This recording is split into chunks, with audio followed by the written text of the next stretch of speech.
بیچاری کئی روز سے دم توڑ رہی ہے، ڈر ہے خبر بد نہ میرے منہ سے نکل جائے۔ تقدیر تو مبرم نظر آتی ہے ولیکن ویران کلیسا کی دعا ہے کہ یہ ٹل جائے۔ تو پہلی بات میری ختم ہوئی، عالمی نظام خلافت دنیا کی تقدیر مبرم ہے، ہو کر رہے گی، اس میں کسی صاحب ایمان کو کوئی شک، کوئی شبہ، کوئی ریب نہیں ہونا چاہیے۔ البتہ اس کا اب دوسرا پہلو کیا ہے، اس کا آغاز کہاں سے ہوگا؟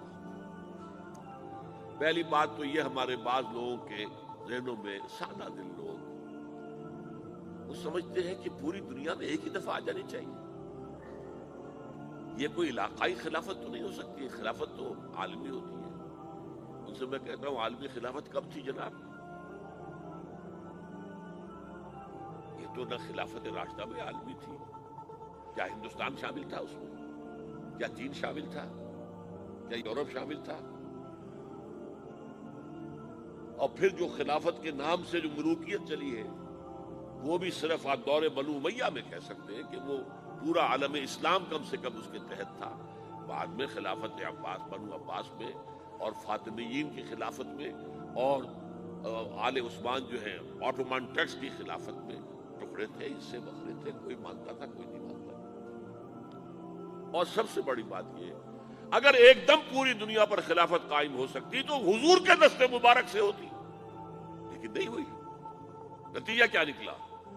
ایک ملک میں حضور نے قائم کر دی ہے، جزیرہ نما عرب،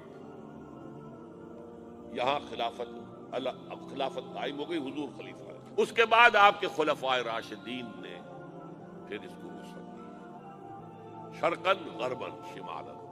3 کالمز نکلے ہیں فوجوں کے، صحابہ کرام کے، 3 کالمز، ایک ایسٹ ورڈ، ایک ویسٹ ورڈ، ایک نارتھ ورڈ۔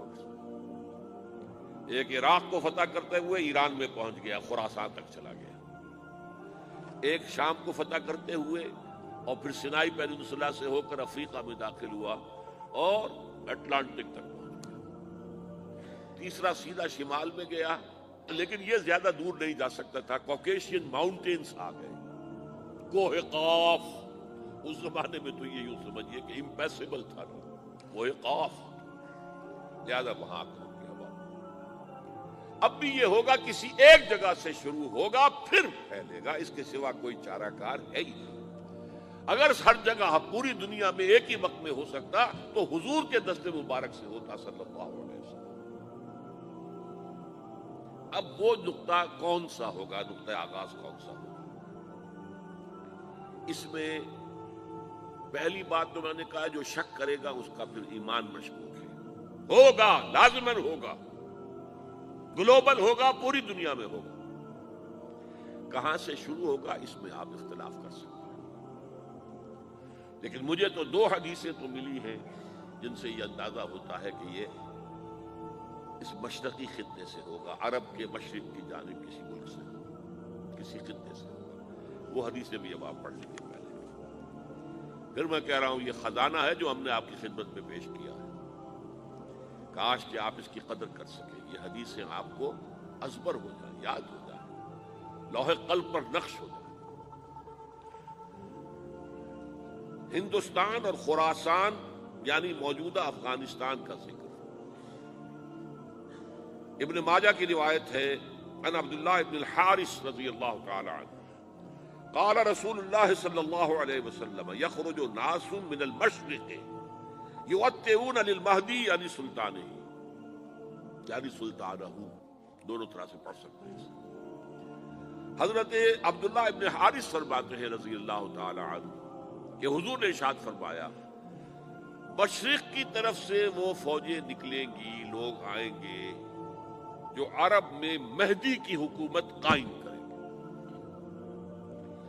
یہ مہدی کون ہوں گے اس کا ذکر میں ذرا بعد میں کروں گا، لیکن نوٹ کر لیجئے کہ مہدی سے پہلے لازماً کسی مشرقی علاقے کے اندر وہ نظام قائم ہو چکے گا، تب وہاں سے فوجیں آئیں گی نا۔ یہ مشرق کون سا ہے؟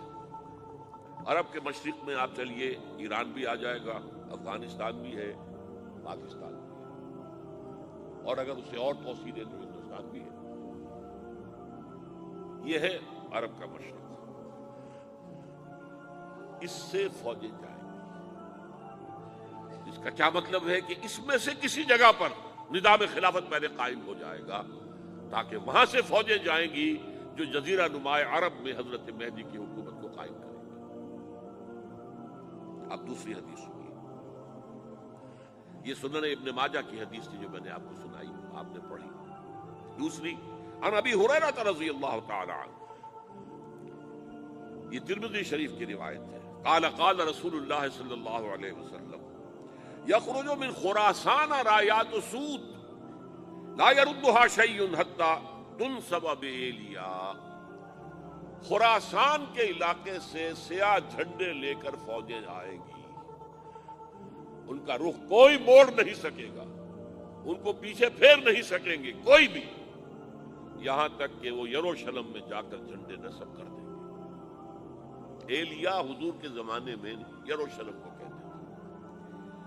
یہ یروشلم تھا جب حضرت سلیمان کی حکومت تھی اور یہاں پر معبد سلیمانی، ہیکل سلیمانی قائم ہوا، پھر یہ یروشلم بھی رہا ہے تاریخ میں، یہاں تک کہ سن 70 عیسوی میں جب ٹائٹس رومی جنرل نے اس کو گرایا، ختم کیا، سیکنڈ ٹیمپل گرا دیا اور یہاں سے یہودیوں کو کہا نکل جاؤ یہاں سے، کوئی یہودی باقی نہیں رہا، تب بالکل تہو بالا برباد کر دیا۔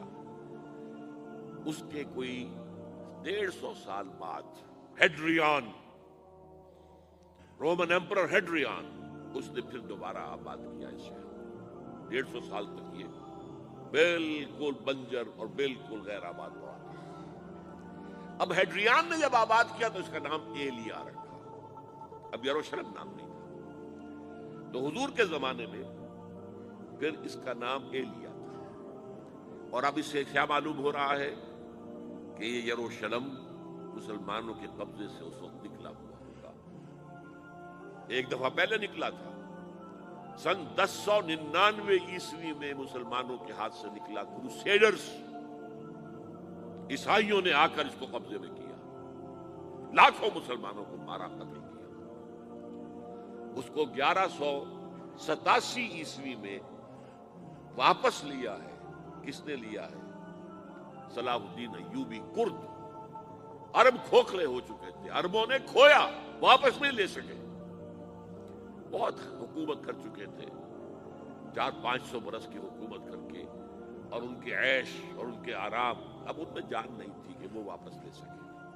واپس لینے والا گرم کرد خون تھا، صلاح الدین ایوبی۔ تو گویا کہ اب آپ سمجھئے کہ 88 برس تک عیسائیوں کا قبضہ رہا یروشلم۔ اب 1967 میں یہودیوں نے قبضہ کیا ہے، اور اب 38 برس تو ہو گئے، 88 نہیں 38 برس تو ہو گئے، لیکن وہ دور آئے گا کہ اب پھر لیں گے، لینے والے عرب بھی نہیں ہوں گے، خراسان کے علاقے سے فوجیں آئیں گی۔ یہ خراسان کیا تھا؟ ایلیا تو میں نے آپ کو بتا دیا، یروشلم کا نام ہے۔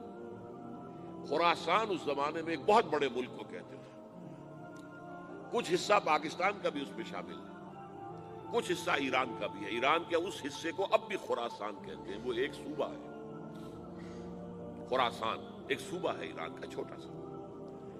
پاکستان میں خاص طور پر یہ جو علاقہ مالاکنڈ ایجنسی کہلاتی ہے، اس سے اوپر جتنا علاقہ ہے، اور یہ جو واخان کی ایک پٹی آتی ہے اوپر، واخان افغانستان کی ایک پٹی سی دم سی چلی آتی ہے جو جا کر چائنا کی سرحد سے مل جاتی ہے، یہاں سے لے کے یہاں تک یہ جو مالاکنڈ کا وہ درہ ہے اور پہاڑ ہے، یہ بھی خراسان کا حصہ ہے۔ باقی تقریباً 2/3 آف افغانستان ساؤدرن حصہ نہیں ہے خراسان کا حصہ، یہ سیستان کہلاتا تھا، یہ خراسان نہیں ہے۔ لیکن یہ کہ اوپر کا 2/3 آف افغانستان، اور اس کے ساتھ یہ جو عرب، جو اب یہ ترک ممالک آزاد ہوئے ہیں سوویت یونین کی ڈسولوشن کے ساتھ، یہ سارا علاقہ کہلاتا ہے خراسان بزرگ، دی گریٹ خراسان۔